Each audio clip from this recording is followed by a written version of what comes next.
The way we consume and share news today, it is largely rooted in social media outlets, a reason why it's crucial to look at what's being discussed online. From the hottest issues to trends for our daily social media minute, we're joined by Erica. Good morning. Good morning. Happy brand new week and brand new month. Yeah. How was Chuseok? Chuseok was very eventful. Lots of family gatherings. I've never cleaned my house so thoroughly. I don't think I'll do it again until the end of this year. It was a lot of work. Well, as long as you had fun. How about your chun factory? How did that go? Oh, that went okay. I mean, it wasn't really a factory. I just had to make just a little bit for my parents and my fiance's family. So it wasn't all that much, really, honestly, compared to what me and my mom and, our family used to make back in the days. Okay. It really wasn't all that much, but it did take an entire afternoon to prepare. See, your little and my little might be entirely different. Yeah. We didn't have any leftovers, if that gives you any idea of how much I prepared. That might just tell me you guys are just really big foodies and you love the chun. No, there was so much food. Chon was just like, it wasn't even the main player. We had other dishes to devour. Anyways. Can I invite myself to your next year's Chuseok? It sounds delicious. Always welcome. Self-invite. All right, let's jump into some of these buzzwords on social media minute this morning. Now, I really don't feel like this championship nor the girl group needs each other for publicity. I mean, it's like the two superpowers coming together. Let's talk about it. The League of Legends World Championship. Yes, or simply Worlds 2023 is going to begin its 41-day run on October 10th. So a little more than a week left now. Really exciting for League's fans out there. A total of 8 esports teams, including PSG Talon of Taiwan, GAM Esports of Vietnam, Detonation Focus Me of Japan, and Loud of Brazil are going to compete in a double elimination tournament at the play-in stage. So a total of 16 teams, 2 qualifying teams from the play-in stage, and 14 pre-qualified teams will join the Swiss stage, which is a non-eliminating tournament made up of a fixed number of matches. So in the Swiss stage, players can qualify for the next round by achieving 3 victories. And the Swiss stage is going to take place at the KBS Arena in Gangseogu, Seoul, from October 19th to the 29th. All right, the 41-day run for League of Legends World Championship happening right here in Korea. The quarterfinals and semifinals are going to be held at Tajik Gymnasium in Busan. It just kind of highlights the scale of this event. Yes, exactly. So those 2 events are going to be held in Busan. All of the other events are going to be held right here in the city of Seoul. The 2023 Worlds, the finals, is going to be held at the Gocheok Sky Dome in Seoul on November 19th. There's going to be a bunch of gaming experiences, hands-on activities that will be available to the public at Gwanghwamun Square for 3 days from November 16th until the 19th. Now, a special viewing party and cheering event is going to be also held on that day, November 19th, the day of the finals. And the event marks the first esports festival that's going to be held at Gwanghwamun Square. I imagine thousands of fans will gather in the heart of Seoul to watch the finals. As you all know, League of Legends World is one of the most popular competitive multiplayer video gaming events in the world. The 2022 World's Finals was hosted by the US and Mexico, broadcast in 16 different languages on 21 different platforms. Okay, clearly there's a big following, and to host it right here, it seems to be quite significant. Now, this year, League of Legends developer Riot Games has tapped one of the country's hottest bands to perform the annual anthem. Now, it's, again, 2 of the best worlds colliding together to create something massive here.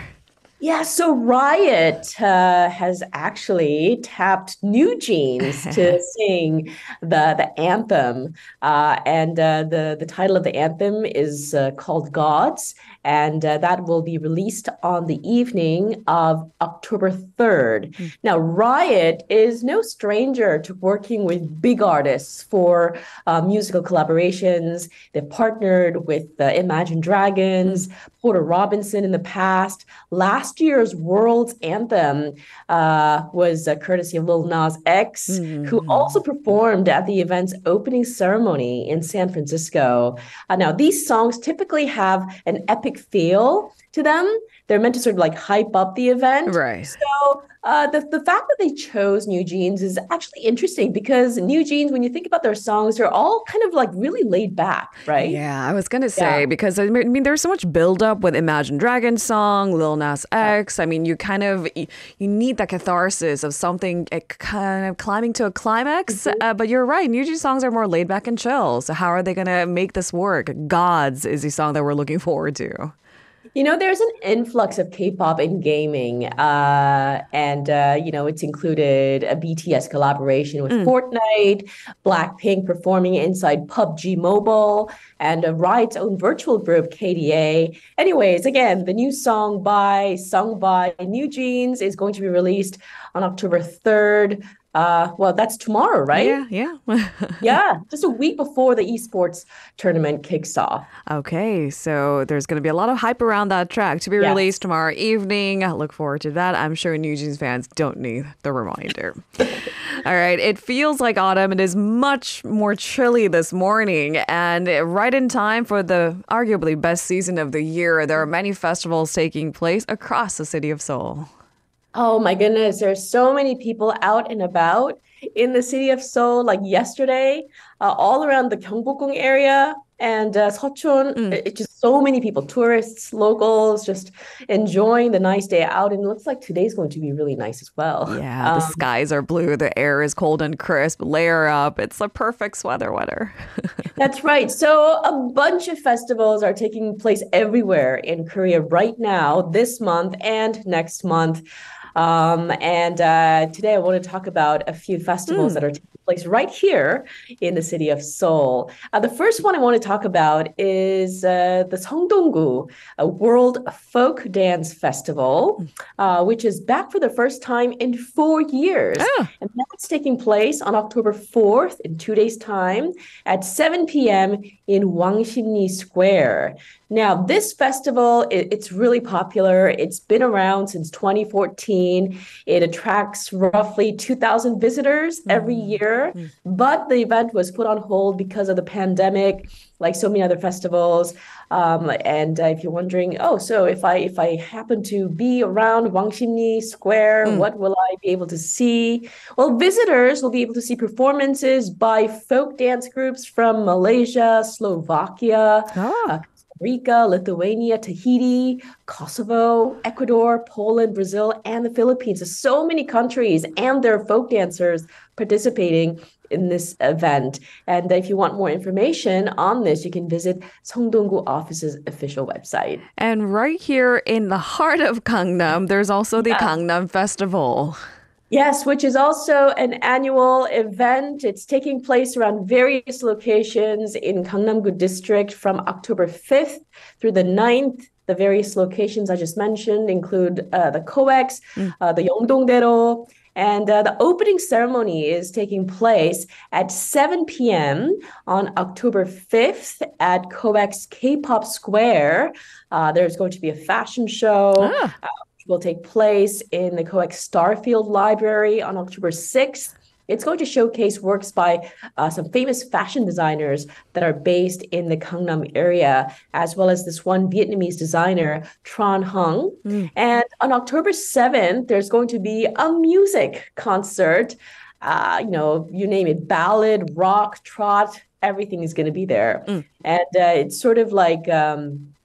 It's together with the Yeongdong-daero K-pop concert. This is going to be one of the highlights of this year's Gangnam Festival. I expect singers like Song Si-kyung, Lee Chan-won, Park Hae-won, and rock band Kukasen performing. And the other K-pop concert that I just mentioned, the Yeongdong-daero K-pop concert, will take place on October 8th. So there's something happening basically every day starting October 5th.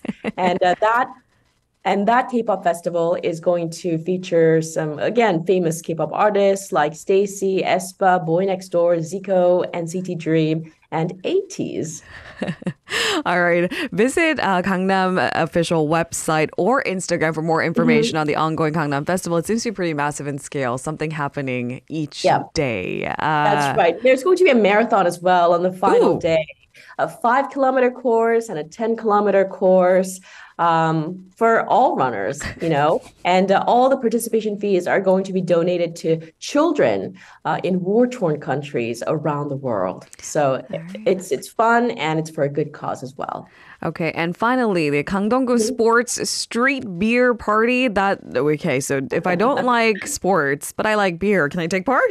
Yeah, of course. So the Gangdong-gu district in eastern Seoul is going to hold a beer festival to cheer for South Korea's national teams in the final soccer and baseball matches of the Hangzhou Asian Games on October 7th near Tuncheon Market along Gangdong Sports Street. So the entire 150-meter stretch of Yangjae-do is going to be transformed into a stage for the street cheering events. There's going to be food, there's going to be beer, there's going to be restaurants and supermarkets open offering special products and food. And the party is going to start at 2 p.m. There's going to be musical performances, cheering events that'll begin at around 10 p.m. And again, for more information, you can visit Gangdong-gu office's official website. It's just so much more fun if you're surrounded by people who are cheering for the same team. Even if you're not into sports, if you're surrounded by the right energy, I bet you anyone can get into it. And with the right kind of beverage, maybe that feeling can be heightened. All right, we've run out of time, but maybe we can save the story for tomorrow because I think it's an important one. Sure. For now, thank you so much, Erica. We'll see you tomorrow. See you tomorrow. If you're listening to our program using the podcast service, just a reminder that we do go live Monday through Friday, 7 a.m. Korea Standard Time. So tune in and help us make the show more informative by giving us your input. See you bright and early on Good Morning Seoul.